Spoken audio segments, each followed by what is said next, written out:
We read the book, The Immortal Life of Henrietta Lacks by Rebecca Skloot. At this time, segregation played a big part of many people's lives. Hospitals were divided to treat blacks and whites. African Americans didn't get the proper treatment, which leads to Henrietta's situation. Not only was there unfair treatment, medical and science personnel did unregulated experiments on many African Americans, causing many unnecessary deaths.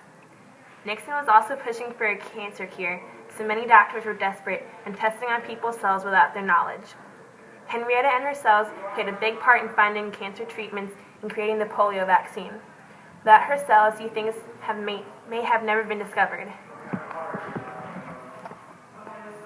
Loretta Pleasant, later known as Henrietta Lacks, was born in Roanoke, Virginia, August 1st, 1920.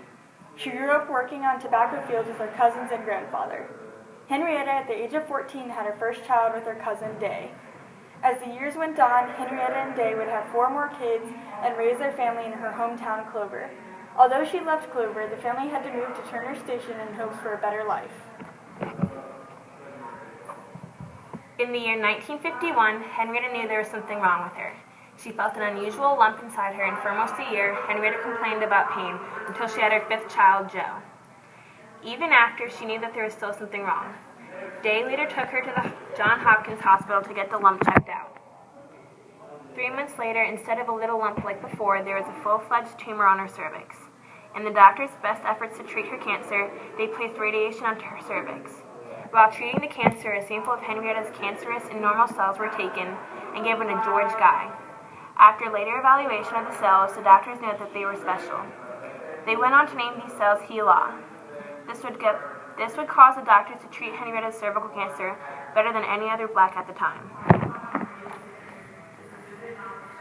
As the months went on, the cancer got worse, spreading throughout her body. The radiation was no longer helping, and it was just making Henrietta feel even more sick. Eventually, the cancer became too much for her to handle. The last thing Henrietta said was, "Don't you let anything bad happen to them children when I'm gone." Henrietta later died on October 4th, 1951. Not long after her death, planning for a HeLa cell factory began. They would be able to produce trillions of her cells a week. The cells were first of its kind. They never died, they just continued to grow and spread and astonish scientists all around the world. They continued to multiply, providing scientists all over the world samples whenever they needed it. Her cells would change the world we live in forever. HeLa cells made a huge impact in society. In 1951, the world was in the middle of the biggest polio epidemic it has seen. So in 1952, Guy began testing on HeLa cells. They eventually realized that the cells were susceptible to the polio virus. With these cells, scientists were able to prove that a vaccine with these cells would help cure many.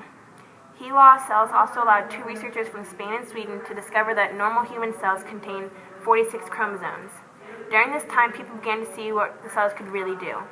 Many cosmetic and pharmaceutical companies use the cells to test their products instead of using animals. Some companies stepped into the world of cloning and began working with the cells, trying to clone anything that they could. They also used the cells to test steroids, chemotherapy drugs, hormones, vitamins, and environmental stress effects. Today, we still use the cells to come up with new medical advances to help the people. Without Henrietta's cells, we would not be able to be where we are today. HeLa factory is a billion-dollar industry, and Henrietta's family has yet to get a penny. They are struggling to keep up with day-to-day life. They aren't even able to afford health insurance. One of Henrietta's sons took the wrong path in life and ended up in jail many times. One thing is for sure, though. They have stuck by one another through everything and have kept strong through it all.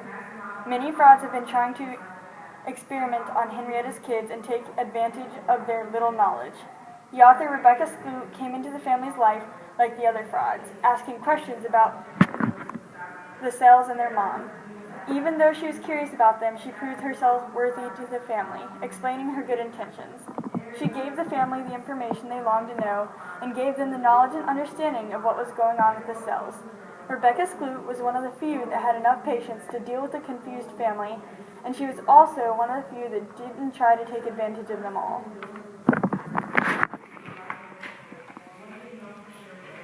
Deborah, Henrietta's daughter, had always been curious about her mother and sister Elsie. Rebecca and Deborah traveled all over the country gathering information about Deborah's sister's death.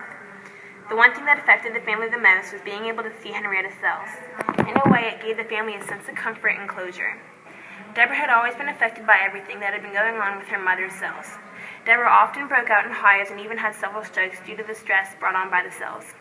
But she was one of the most inspired one in the entire family to find out all she could, and Rebecca's group played a big part in it. Deborah later died the day after Mother's Day in 2009. She died happy, knowing that she knew all that she could about her mom.